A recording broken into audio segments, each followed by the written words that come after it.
На произволен принцип разделих класа на групи, като всяко дете си изтегли листче с спасителя, който трябваше да представи.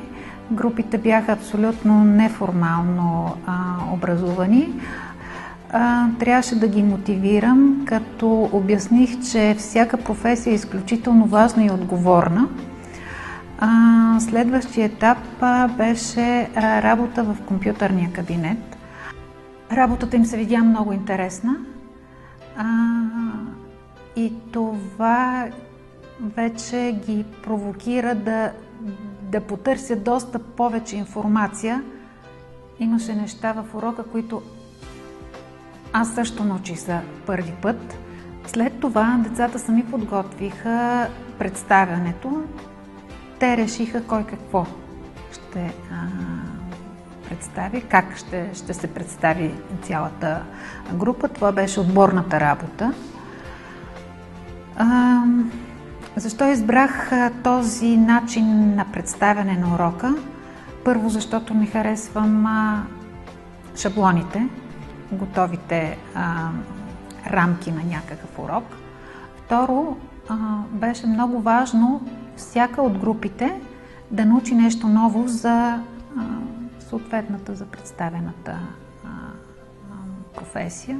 Използвах интерактивната дъска, защото тя дава много свобода и възможности на децата да представят своите знания по един забавен и в същото време много различен начин от стандартния начин на преподаване, на представяне на урока.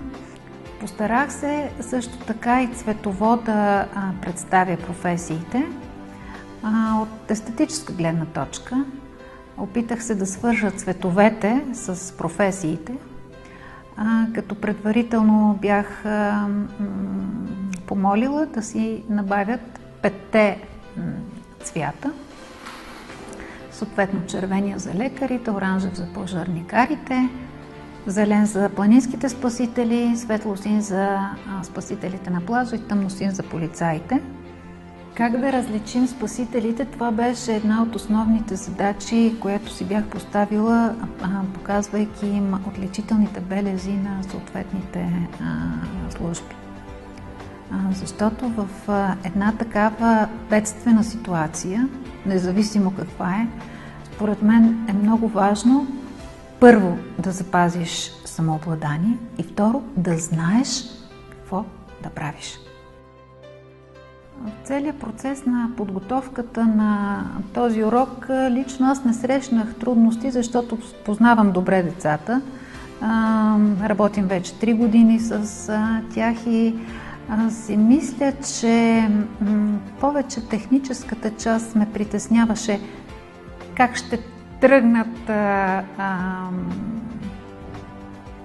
компютъра, мултимедията, дъската.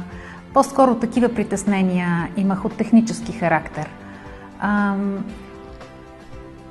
Усетих смущението в някои деца, тъй като аз ги познавам изключително добре и се опитах с леки помощни въпроси да им подскажа, да ги успокоя и нещата да вървят както трябва. Какво дава на децата?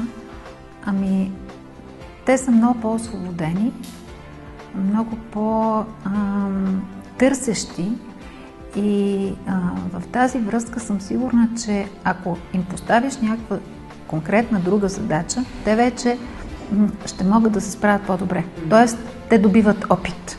Прочетете урока, отворете учебника на страница 7 и решете задача 5. Това е лесният начин за учителя.